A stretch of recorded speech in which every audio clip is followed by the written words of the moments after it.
in session. Good morning and welcome to the morning session of the Tennessee Court of Appeals Western Section. I'd like to introduce the panel to you. Judge Kenny Armstrong from Memphis, Judge Carmen McGee from Savannah, and I'm Judge Arnold Golden from Memphis. As certain ground rules, which I'm sure you're all familiar with, each side will have 15 minutes, and the appellant can reserve up to 5 minutes for rebuttal. Just let us know how much time you would like to reserve, if you would like to reserve any. Mr. Hibner, you may call the case. Forcum-Lannom, Inc. versus Saki Japanese Steakhouse, Inc. Hey, Ms. Bartell, Yes, sir. are you ready? Yes, sir. All right. Good morning, Your Honors. I'm Becky Bartell. I'm here representing the appellant, Forcum-Lannom, Inc. With your permission, I would like to reserve 3 minutes for rebuttal. All right, 3 minutes. You may proceed. This case involves a commercial lease agreement between Forcum-Lannom, the lessor, and Saki Japanese Steakhouse, the lessee. There are two provisions of the lease agreement which are at issue in this case. Let me ask you about the parties to the lease. Yes, Would sir. you detail again the name of the parties to the lease? Well, the name of the parties to the lease were Alan Wang, and then Mr. Yang, and as well as, excuse me, I want to make sure I read them correctly, Your Honors. Mr. Yang, who Ms. Covington, the president of Forcum-Lannom, testified goes by Alan here in Dyer County anyway. Mr. Gang Ding Wang and Saki Cafe Dyersburg are the names listed in the lease agreement. All right, and who is the defendant in your action? In the action, it is listed as Saki Japanese Steakhouse, as that's what the name they are operating under at the time we filed the detainer action in Dyer County here. And Saki Japanese Steakhouse, Inc. is incorporated, is that right? I believe so, yes, Your Honor.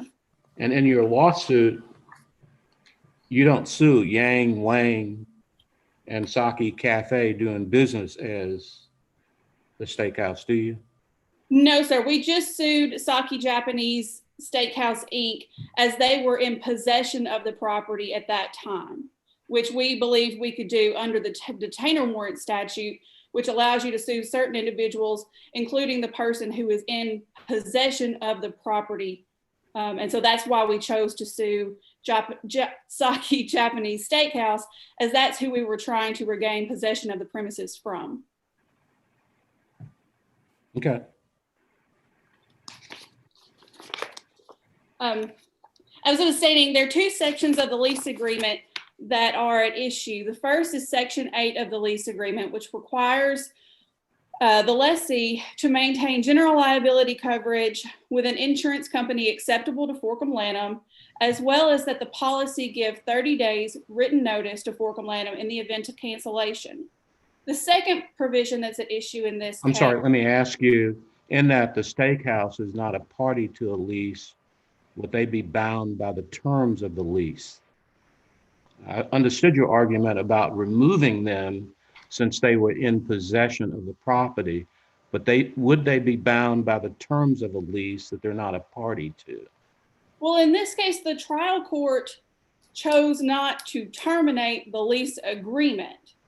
So the trial court did not allow us to get to a writ of possession or anything of that nature. So the trial court's finding was that the parties to the lease, Mr. Yang, Mr. Wang, and the Saki Cafe Dyersburg, had breached the agreement, but that it didn't warrant a termination of the lease agreement. So it becomes kind of two different issues in that. But again, as I was saying, as Saki Japanese Inc. is what was operating at that time. That was the name, and it's all the same parties that are involved. I believe Mr. Wang testified that he was the person that had joined the lease. He was operating there at Saki. He had purchased the business and that he was operating there. So he was operating under a different name, but it was the same parties. So are we only talking about possession here? Is that the only issue, or are we talking about rent? Because it does seem that these other parties would be necessary parties if you were trying to collect rent, but or are you only talking about possession? As I understand what you're saying, and I'm not sure where this comes from, but that there's another corporation that was in possession of the building. I don't know where that came from, but if that's the case and you were going for possession, maybe I can understand that. Is that the relief you're seeking? Yes, sir. We, on April 29th of 2019, we terminated the lease agreement between Forcum-Lannom and the parties to the lease agreement. At that time, they were operating not as the Saki Cafe Dyersburg, but as Saki Japanese Steakhouse. However, it was all the same parties involved. So when we went to get possession of the property, that was who we sued, was Saki Japanese Steakhouse. The issue at the trial court became whether or not we could terminate the lease at all, which we of course hold that the trial court was incorrect by not allowing us to terminate the lease. So the trial court stopped it before it got to a possession issue by saying that the lease was not allowed to be terminated. I think from what Judge Armstrong was saying, how can you even get to the lease itself without having all of the parties to the lease in the case? Are those necessary parties to the lease? Well, possession's one thing. Maybe you could get possession, and then you've got another situation involving termination of the lease. And maybe they may in fact, the effect of it may be the same, but how could the court get into an interpretation of the lease without having the necessary parties to the lease in the case? Well, that's really what is the issue at this case. We believe that under the terms of the agreement, we had every right to terminate the lease as the parties had remained in default under Section 16 of the lease agreement. Therefore, when we terminated the contract, they stayed on the premises. We chained the doors, they didn't leave. They cut the chain off the doors, they continue operating. They're still operating there today. So in order to gain possession of the property, we filed just a simple detainer warrant, which said that we wanted the trial court to give us possession of the property. The trial court got into the issue as to whether or not the lease could be terminated. That was an issue the trial court and the defendants brought into this. I think that our position, of course, is that we were allowed to terminate the contract. That's what we did. And then we sued the possessors of the property under the detainer warrant statute, which is the statute established by the state of Tennessee when a person is unlawfully possessing a property. And so that was the action, that was the procedure that we took. So in your trial, you attempted to show that the parties to the lease breached the lease, not that the defendant, the Steakhouse, breached the lease. Am I understanding that correctly? Yes, sir. And when we say the parties did breach, we sent notice to the parties as required by our lease agreement. We sent them to Mr. Yang, Mr. Wang, and to their registered agent in Lebanon. So we terminated the lease agreement against them. So yes, sir. That's what we did. We terminated the agreement against the parties to the lease agreement. Let me ask you, at the trial level, did anyone raise the issue that the defendant that was sued was not a party to the lease? No, sir. Okay. So there was no trial by consent against the Steakhouse, who's not a party to the lease. There was no discussion of that at all prior to trial. Well, I believe there was a discussion that Saki Japanese Steakhouse, Inc. is the same company as Saki Cafe Dyersburg. Well, it can't be the same company because they're incorporated. And so they're distinct entities. Yes, sir. I believe they changed their name somewhere between the 2017 lease agreement and then whenever we asked for possession of the property in 2019. That it had been a name change, but it was the same parties operating the business, and no one had provided notice to us as the leaseholders that their name had changed. But no, it wasn't an issue. It wasn't an issue of whether or not the lease was assigned to anyone else. As I said, Mr. Wayne testified at trial that he was the owner of the business and was a party to the lease, and that he was the one that was currently operating, because he went into his testimony about the hardship of if his lease was terminated and if he was not allowed to have possession of the property. Okay. Okay. And as I was stating, it was two issues that became an issue at trial. Section 8 and Section 16. What Forcum-Lannom did, Forcum-Lannom attempted to get appropriate certificates of insurance. Forcum-Lannom met with the leaseholders several times between May of 2018 and April of 2019. In April of 2019, we sent a notice of default to the parties listed who were to receive notice that said they needed to provide us with appropriate insurance within 15 days. In 15 days, we didn't hear anything, and therefore, on April 29th, we sent a letter terminating the lease agreement. We requested that they vacate the premises at that time, and they did not. And therefore, on May 24th, after several discussions back and forth, we filed the detainer action in General Sessions Court. And following a trial in General Sessions Court and then another trial in Circuit Court, the Circuit Court held that the defendant had breached the lease agreement and that the plaintiff, Forcum-Lannom, had suffered damages due to that breach. However, the breach was not enough to terminate or to forfeit the party's contract. So that is our issue, is that the trial court was incorrect in that position, because we would hold that our contract allows us to terminate the party's lease agreement. The parties to the lease agreement, they were in default of the agreement. They didn't cure that within the 15 days. And that therefore we were entitled to that termination. The next step then is to file a detainer action, because that's how you obtain possession of a property. Let me ask you, did you suffer any damages as a result of the failure to have insurance? Well, we would say that the insurance issue is very different than, for example, a forfeiture for failure to pay rent, because you can pay back rent. When it's an issue of insurance coverage, the problem is you don't know the insurance coverage isn't appropriate until you've already suffered damage. All right, let me ask you another thing. I see your time is almost up. At the time of the incident on the parking lot, did the defendant have any insurance coverage? From their testimony, they did, but that had not been provided to Forcum-Lannom. We didn't have any proof of that insurance coverage at that time. We didn't have a certificate on file.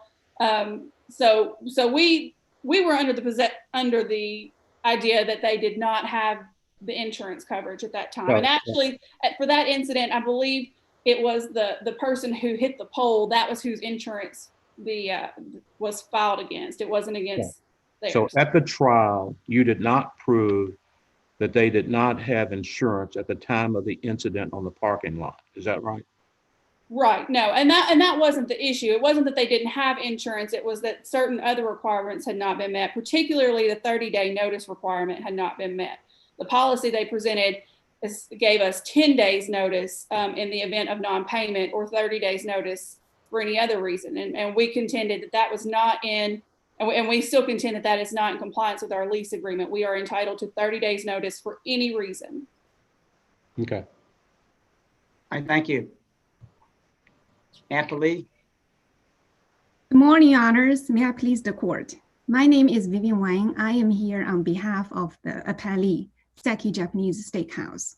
Before I move forward, I would like to address the answers that the appellant's attorney just answered to Your Honor's questions. The first correction is as of the defendants in this case.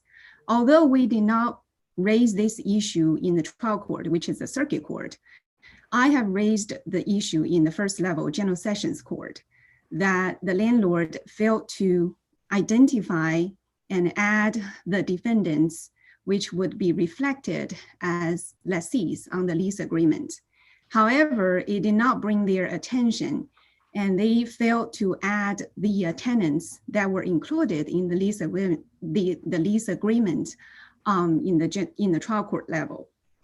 And I agree with Your Honor's position that the defendant in this case is distinct from the lessees listed on the lease agreement.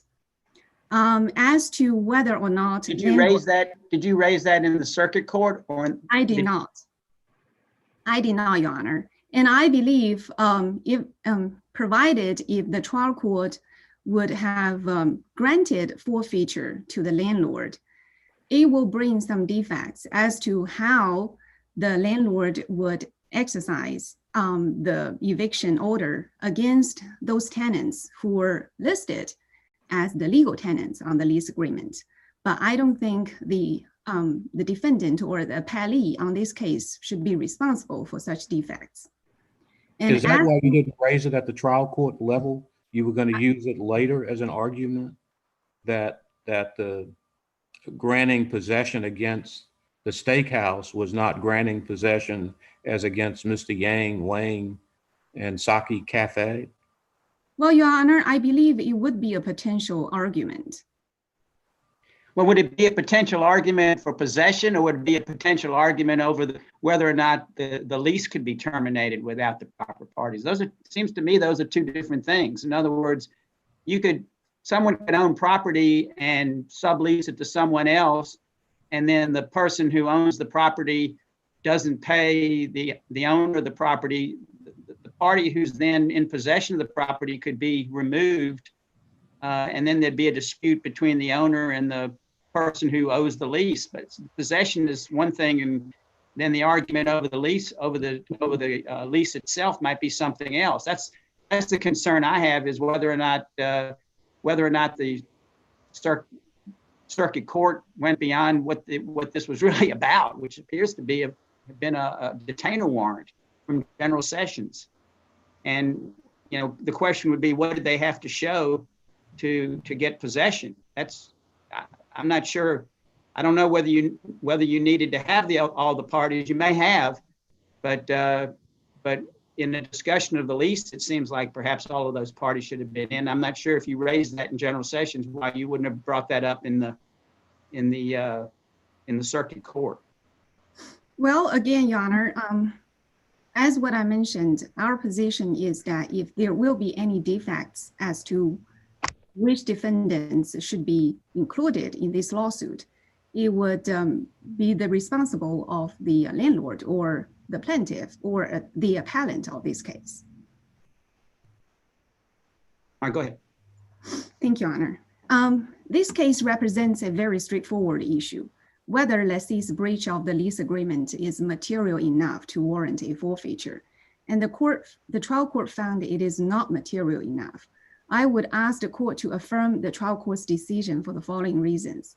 It's undisputed from the records that lessee has breached the contract by failing to provide a certificate of insurance to comply with Section A of the lease agreement, which sets out certain requirements on insurance, includes that insurance shall contain endorsement that such insurance may not be amended or canceled except upon 30-day written notice by registered mail to lessor by the insurance company. Upon lessor's request, lessee provided multiple certificates of insurance. Unfortunately, none of which satisfied the lease requirements, as those certificates only provided 10-day cancellation notice. Notwithstanding the above, we submit to the court that lessee has always exercised its good faith effort to satisfy lessor's demand. It's undisputed that lessee has always maintained valid insurance policies. More specifically, the policy issued by the insurance company actually provides 30-day cancellation notice to lessor. Lessee has also tried with its good faith effort to satisfy lessor's demand. Upon receiving the default notice from lessor, lessee provided multiple certificates of insurance to lessor. Lessor was also unsatisfied by the carrier of the insurance company, who has changed its name from Hamilton Insurance to Blackboard Insurance. When lessor checked with the state of Tennessee, Hamilton Insurance was no longer listed as a valid insurance carrier. However, lessee's insurance policy was not affected by this name change. Although so, in order to satisfy lessor's demand, lessee canceled its valid insurance policy in the middle of the term, incurred a penalty, and obtained a new policy through another insurance carrier. And we believe the trial court correctly relied on Hooten v. Nacarado GMC truck. In Hooten, the tenant is required to fulfill its obligation on repairs of the premises upon 10-day written notice from the landlord. And the court in Hooten held that equity precluded forfeiture, even if tenant had not properly undertaken repairs as required by the lease agreement. The court also stated that forfeiture will be enforced unless contrary to equity and justice. The law does not favor forfeitures, and they will be strictly construed. In Hooten, the court also found that forfeiture would inflict damages upon lessee by depriving him a lease worth a minimum of $200,000, and therefore under the economic circumstances, such a forfeiture would be unjust, inequitable, and unconscionable. And under all the circumstances, equity precludes forfeiture of the lease. And the situation in Hooten is very similar to the present case. Here, lessee testified in court that he had spent $200,000 in purchasing the restaurant at this location. The initial term will not end until 2022.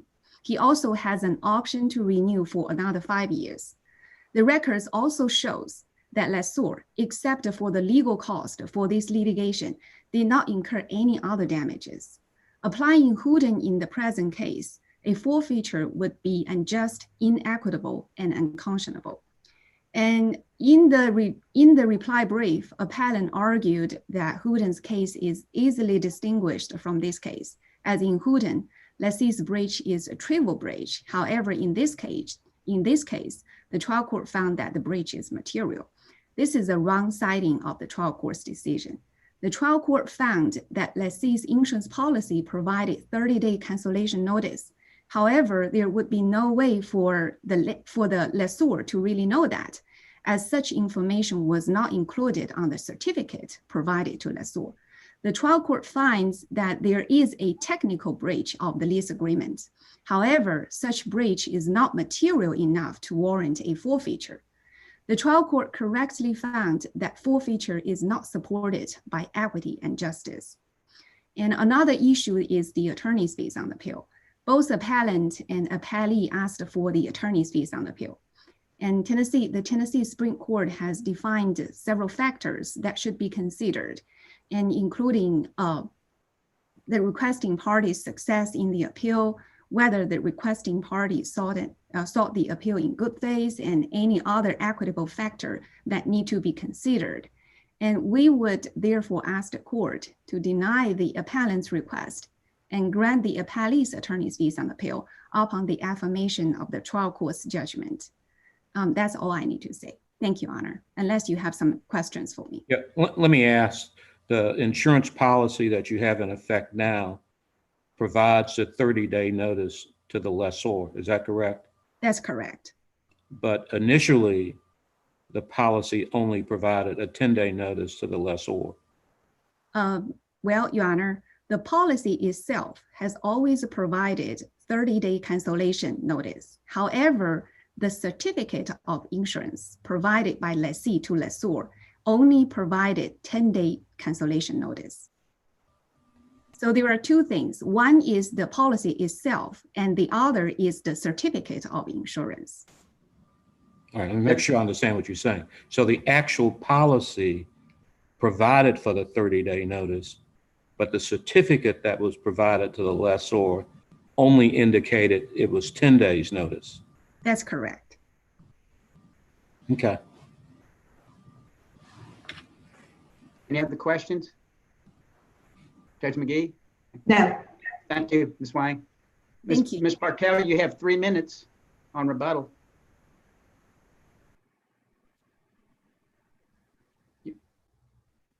Your audio is not on.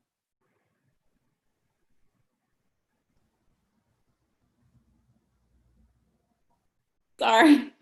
In Can you, regard, excuse me, just stop for 1 second. Can we reset that clock to 3 minutes, please? Thank you. All right, you may go. thank you. In regard to the insurance policy, the first thing I want to address is the statement regarding the current policy. When I believe when they refer to the current policy, they're discussing Exhibit 14 that was admitted at trial, which was a full policy for a Blackboard policy that Psaki had. Psaki canceled that policy in May of 2019. So current policy is not correct. That policy was canceled in May. They did not put in at trial the Erie policy or whatever their current policy was at that time. Now, specifically the language they're discussing in the policy, it says, if we cancel this policy, we will give written notice to the mortgage holder at least 10 days before the effective date of cancellation if we cancel for your non-payment of premium, or 30 days before the effective date of cancellation if we cancel for any other reason. So we would contend that this policy is not in compliance. It's not a 30-day notice. It's a 10-day notice for non-payment, 30-day notice for any other reason. And I would assert that the non-payment issue is the one that is most likely to occur for a cancellation. So it's incorrect when they state that, and I believe they state that in their brief, and it was incorrect when the trial court relied on that and found that the policy was in compliance. We contend it just flat out was not in compliance with the terms of the lease agreement. And so when the court got into what was a technical breach or a trivial breach, those are subjective standards that I don't know how a lessor or a person that has a lease agreement is supposed to understand which breaches of a contract are technical, which breaches are material, which breaches allow us to forfeit a contract pursuant to our lease agreement. It becomes a very unclear standard that the trial court set. And as we said in our reply brief, the Court of Appeals in Houghton found that the lessee did not breach their contract. They found that they complied, that they had done the things they needed to do, and therefore they were just not in breach. So it is not the same as this case. And we understand the equity argument that they're making, but in this case, we have a contract. Our lessee, our tenant, is in breach of this contract, and we have no remedy available to us to resolve the issue in the agreement, to regain possession of our property. The trial courts left us with no way to repair these issues and to protect our interests. And so we would say that the equity favors Forcum-Lannom in this case, as we have to be left with some type of way to go forward. So we would ask the court to order the issuance of a writ of possession and remand it to the trial court for enforcement of that order. All right, thank you very much. We will review the record and prepare an opinion and issue that opinion as soon as we can. Thank you very much for participating in our virtual court today. Thank you. The court will be recessed until 1 p.m. this afternoon. This court is now in recess until 1 p.m.